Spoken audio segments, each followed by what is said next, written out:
변호사님, 네. 오늘은 저희 로펌의 승소 사례 하나를 소개해드려 볼까 합니다. 네네네. 상속과 관련된 사건이라고 알고 있는데요. 네. 변호사님께서 먼저 간단하게 소개를 한번 부탁드립니다. 이건 이제 정리하면 공유물 분할 사건을 상속 재산 분할 사건으로 바꿔가지고 법정에서 기여분을 주장해서 승소한 사례인데요. 자세한 내용을 지금부터 말씀드려 보겠습니다. 네, 제가 방금은 상속 관련 사건이라고 했는데 변호사님께서 이 사건의 개요를 좀 더 자세하게 알려주실 수 있을까요?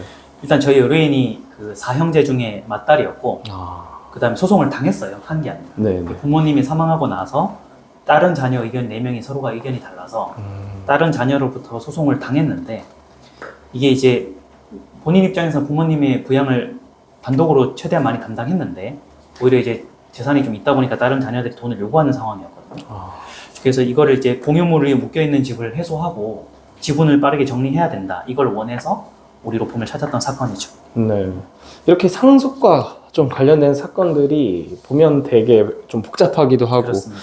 또 케이스마다 너무 다 달라서 일반화가 되어 있지 않은 것 같은데요. 변호사님은 이 사건은 또 네. 어떤 방향으로 해결을 하시게 된 건가요? 이게 이제 저희가 법리 검토를 해보니까 상대 쪽이 변호사가 없었거든요. 네. 그래서 변호사가 있었으면 그렇게 안 했을 텐데 없으니까 모르니까 상속 재산 분할 소송을 한 게 아니고요. 공유물 분할 소송을 했어요. 그러니까 우리가 법적으로 공유물 분할 소송은 일반 법정에서 하는 거고 네.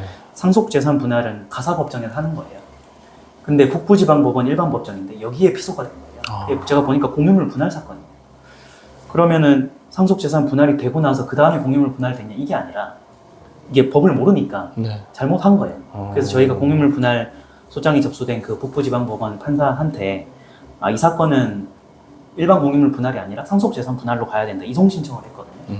이렇게 했던 이유가 있어요.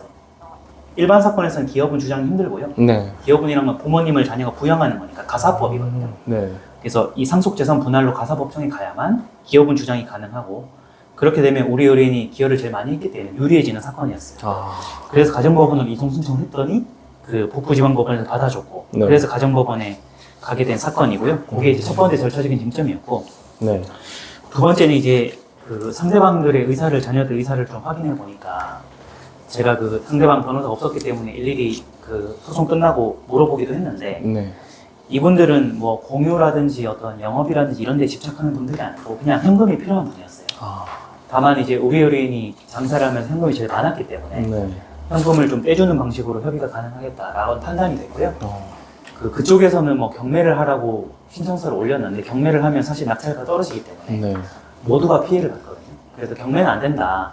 경매는 안 되고 우리는 그냥 현금으로 우리가 줄 수 있는 범위 안에서 그 가액 배상을 하겠다고 말씀드렸고요. 요거를 이제 재판부에 받아서 일종의 그 가액 배상 분할 그렇게 이제 정리가 된 사건인데 그래서 우리 의뢰인이 돈을 각자 나머지 자녀들에게 그 동생들에게 돈을 좀 주고 그리고 대신에 지분이라든지 이런 걸 단독 소유를 확보하는 이런 식으로 이제 조정을 하는 전략을 취했던 거죠.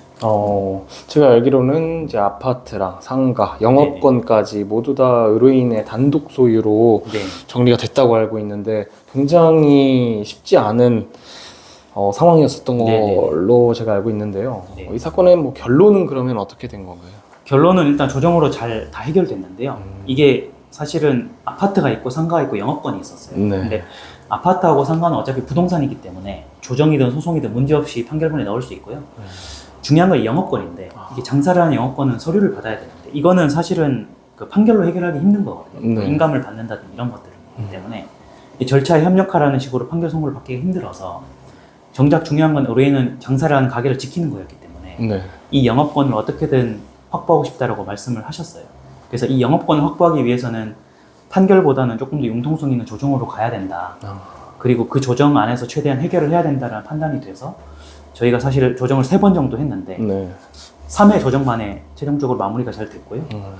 그 의뢰인이 다른 자녀들에게 줘야 되는 돈을 일시에 줄 여력은 또 없었기 때문에 몇 천만 원씩 분할해서 지급하는 걸로 하고 대신에 이제 그 지분을 단독 소유로 확보함으로써 그 대출에 그 아파트에 대한 대출금을 받아서 이제 나머지 자녀들에게 돈을 주는 그런 방식으로 해결됐고요. 결론적으로는 그 조정을 통해 가지고 아파트, 상가, 영업권 모두 융통성 있게 의뢰인이 가져오는 걸로 조정에 성공한 사건이었던 거죠.